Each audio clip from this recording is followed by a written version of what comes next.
Hey guys, this is John, and today what we are going to do, I've got this piece of 4x8 sheet of whiteboard. We're going to cut it and make a little placard, if you will, for my wife to take notes on.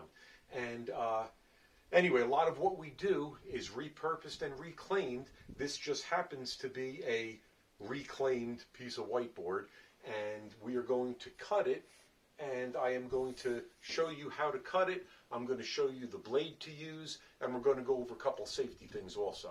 Okay, so let's get started. One of the first things I want to do, I'm going to cut this board from the back, and I want to cut it on top of a little piece of scrap lumber.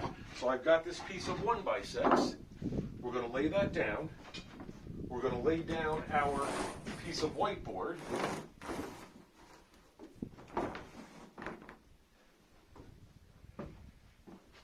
And before I mark it and everything, I want to show you a couple other things. Now, the very first thing we're going to, well, not the very first thing because we've already started, but we're going to change the blade out on the saw. I was doing some framing, and now, safety. Here's the safety. One of the safety things. Let's unplug the saw. You want to make sure that everything is unplugged when you're changing the blade or getting your hands right around the blade. So I was doing some framing, and this is a framing blade.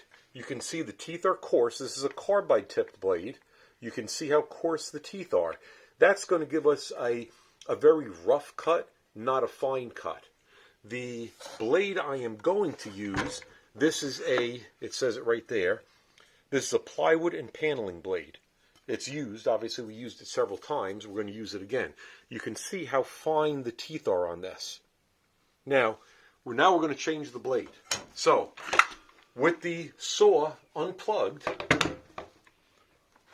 there is a locking mechanism. This is a Cobalt circular saw. There's a locking mechanism on this saw which locks the blade in place. That is right here. You just push this down. You rotate the blade until it locks. Okay, now our blade is locked. Now what we're going to do, we're going to take this off.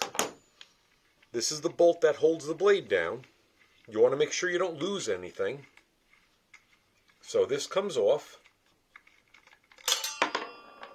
And we almost lost it. We'll put that right there. Now we're going to lift the blade out with the guard in the open position like this. We're going to lift the blade out. And here's our collar. I'm trying to do everything this way so that you can see it so things are falling. Anyway, this blade is still a good blade. I'm just going to put this over here for later use. When we put this blade on, we want to make sure that the teeth are facing up. The saw is going to turn this way, and we want to make sure that the teeth are facing up. Now we get our blade on there. Make sure the blade is down good, and you're going to notice on this collar there are two flat sides, and those two flat sides line up with these two flat sides on this shaft. So we're going to make sure that that's in the right place. That locks in. It can't spin now. We're going to take our bolt. We're going to put our bolt back on. We are going to go ahead and press that button back in to lock the blade. And we're going to rotate that until it locks. Now we're going to take our wrench and just snug this up. You don't have to be a bear with it. You want to snug it, but you don't have to super tighten it. You want to make sure, by the way, that blade, that button pops back up, and now your blade can spin freely. Okay? I'm going to put this away. Now I'm going to get ready to adjust the depth. Because this is only about 1/4 inch thick, and our board is about 1/8 inch thick, we only need to be about 5/8 of an inch thick, but we want to go through, so we're going to go about 3/4 of an inch. Now this doesn't have to be exact, but I'm just, here, let me go over that again. To adjust the depth, there's a locking mechanism for the table. We want to open that locking mechanism up. We want to slide this down to where we think we're pretty good. We're only trying to get through about 1/4 inch. So we've got about 3/8 of an inch right there, maybe 1/2 inch. And I'm going to lock this down. Now when I lock that down, this table can't slide back and forth. Okay? We're going to plug, oh, even before I plug the saw in, we didn't take any measurements. Now, let me get my tape measure here. My measurement I already know was 49 5/8. So I'm going to come over here, 49 5/8. I really can't see that well. As a matter of fact, I think I may need to get a different pen, but let's just use that for right now. Okay? I'm going to come on this side, 49 5/8. I want to be relatively precise. Right there. Now, I've got a tool here called the T-square. We use this for sheetrock, cutting plywood. It works great. If I can find my mark, there's my mark. And the reason why I made two marks, sometimes these get knocked out of adjustment. But you can see with where we are right now that 49 5/8, it's lined up here, it's lined up there. Now I'm going to push my knee against it to hold that in place, hold this down, and just make my mark. Okay, perfect. Now, what I want to do, I want to adjust my board underneath here to make sure that my board is my line is about in the middle of my cutting board. Okay, I've got that done. I'm going to put on my glasses, safety first. You don't want to get a little piece of wood in your eye. That really stinks. Now we want to make sure that the cord is going to be. I have enough cord to go all the way through the cut, and I'm certainly want to make sure I'm not going to nick my cord at all. Now the way I do it is I will open up the guard, lay my V right here, which needs to follow this line. Lay my V right on my line, and then I'm going to push my saw down like this on my line. But first, the saw always works best when you plug it in. So we're going to plug that in, and here we go. So again, we line this up, we line that up.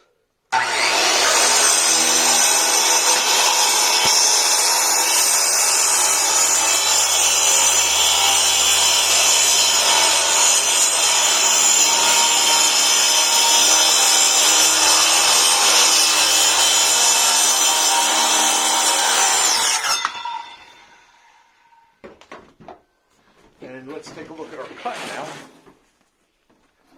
It's a little bit wiggly, but as you can see, there's no frayed edges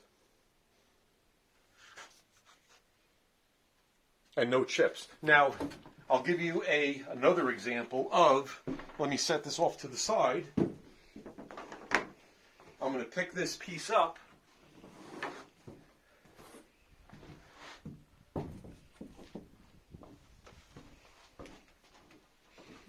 Now I'm just going to give you a little example of if we cut it this way. And I will show you the difference.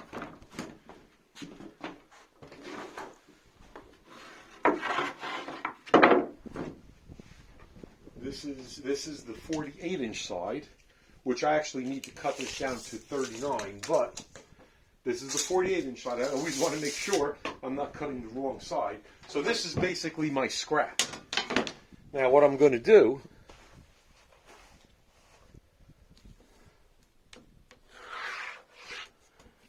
I'm just going to draw a line here to give me a straight mark.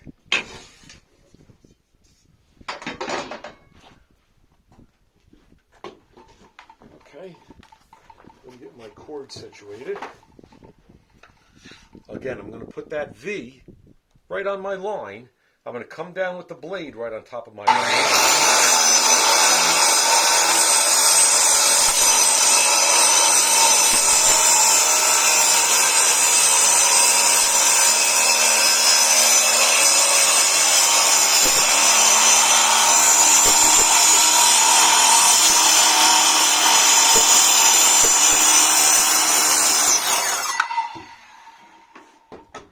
Actually, it's not too bad. It's really not a bad cut on both sides. That plywood blade, I'm so happy with that plywood blade just for that reason. It doesn't give me a lot of frame.